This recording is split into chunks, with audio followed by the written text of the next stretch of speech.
Salma, and today's video is an audiobook wrap-up. I'm not a big audiobook reader, but this month I listened to 3, and I think I've kind of overcome the barrier that I've had with the audio medium previously. So it is something I think I'll be listening to more in the future. Like a lot of people, I've got an Audible subscription, but perhaps not like a lot of people. I'm fairly slack on my life admin and I forget about it from one month to the next.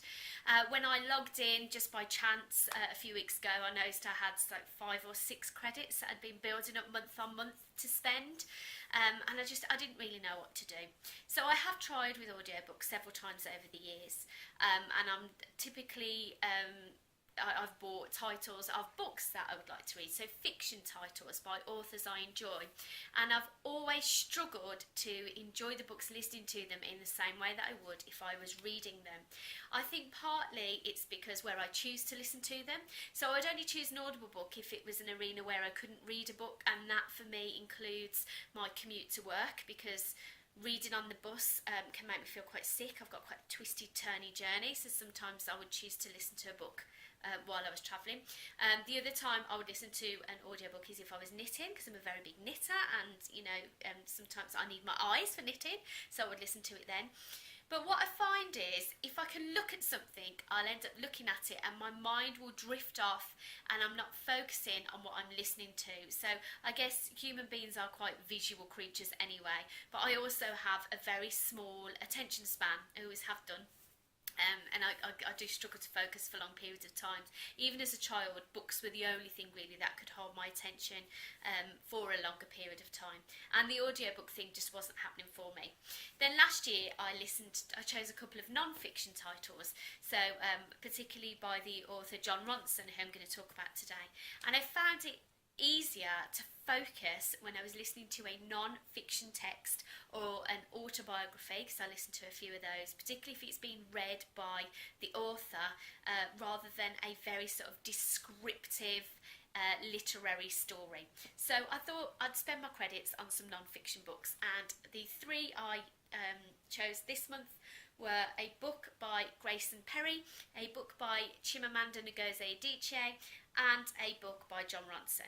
So the first one I'll talk about is the title by Grayson, which is The Descent of Man, which is, it's a feminist text, I guess, but it's very much focused on the roles that men are forced to play in modern society and how damaging they are. Now, if anybody's not heard of Grayson, and I'm sure you have, he's something of a Britain's sweetheart, isn't he? He's an artist and commentator. He's primarily a ceramicist, famous for his flamboyant style. He's a transvestite, and he does kind of quite an increasing amount of presenting on TV. He had a show on TV this week where he interviewed people on either side of the Brexit divide, which is obviously massive in the UK at the moment, and then he did a pair of big vases, each representing one side of the argument.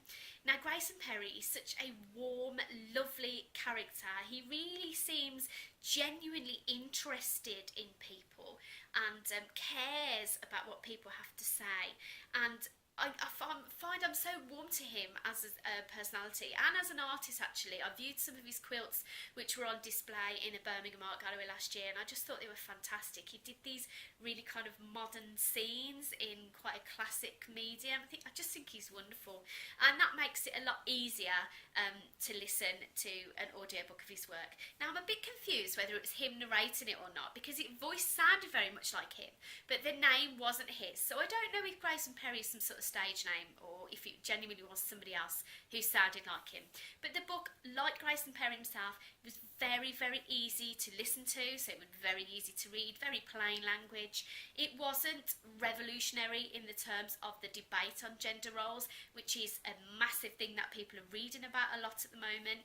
Now, in terms of my own feminist reading, back in the day I read, Germaine Greer and Naomi Wolf, the feminists of the day, but the kind of the new wave books that I hear people talking about often are not something I've picked up yet. So this was my kind of first foray into very contemporary feminist text, and it was interesting to hear it from not the other side, but a kind of slightly different perspective on the pressures felt by men in a patriarchal society. I think more needs to be done in terms of talking about that area of the argument if we want more men in our society to identify as feminists. I know many male feminists, and I would recommend this book to them and to the women in my life as well.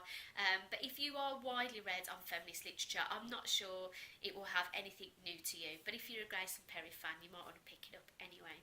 The second book I read this month is also on a feminist theme, and that was Chimamanda Ngozi Adichie's Dear Ijeawele, a feminist manifesto in 15 suggestions. Now this was a nice short one, and it took an hour to listen to, and I don't know what it is with audiobooks, but I'll quite happily pick up a 700-page book and commit to reading it over a number of weeks. But as soon as I see that something's going to take 27 hours to listen to, I'm turned off. I'm looking at you, The Luminaries, which I've still got on my Audible and haven't listened to because it's just so massive. So this took an hour, which was nice. I actually listened to it during one long walk, and it's a little bit like the Grayson title in that it's kind of an overarching argument about feminism framed under an open letter to a friend's daughter on, well, it's to a friend really, on how to raise her daughter as a feminist. So I have a daughter myself who's 8 years old, and I'm starting to notice more and more the impact of gender roles, because I think not uniquely, but because I've got a son and a daughter, I can see how gender roles are impacting both of their lives in quite different ways. A little bit like the title, this didn't kind of come in with anything massively revolutionary in the terms of feminist rhetoric. There's a whole section on baby clothes being pink and blue and not a lot of choice, and I think we've heard a lot of that before. However, there was one chapter that really stood out to me on about teaching your daughter that she doesn't have to be liked by everybody. That's something I've really felt acutely throughout my life, is the need to be liked, and it's something I always put down as part of my personality, but as I get older I feel that it's very much part of my identity as a woman, that I feel the need to kind of be inoffensive and please people. I am getting better as I get older. I think maybe we all move towards what becomes a stereotype of a cantankerous old woman as we become more comfortable with not playing that role. But crucially, I see it in my daughter much more than my son, that she's always keen to try and fit the mould in any situation and be inoffensive and be the kind of person that people want to spend time with rather than herself. So that was quite poignant. Overall, it was a nice listen. Interesting if you're new to the feminist debate, and if you're an Adichie fan, which I am, you just can't go wrong with any of her books really. The third audiobook I listened to this month was my absolute favourite, and may just be one of my favourite books of the year, and that was Lost at Sea by Jon Ronson. So I've listened to a couple of Jon Ronson titles before. It is he who has swayed me onto this kick of non-fiction as being the successful way I can listen to audiobooks. I listened to The Psychopath Test and So You've Been Publicly Shamed last year and enjoyed them both, but they were both kind of single topic books. Lost at Sea is a collection really, I think, of columns he's written for, it might be The Guardian or The Independent, over the years on a variety of topics. About 28 different chapters here. It's a big book, so if you're after value for money, it's well worth it, but each is like a little standalone story, so I didn't mind the length this time. If you're ever a fan of journalistic type shows presented by Louis Theroux about 10 years ago, you'll very much enjoy Jon Ronson's style. He takes quite quirky, offbeat stories and characters, spends time with the people involved, and writes it up in a friendly, affectionate, yet quite cynical way. He's incredibly funny.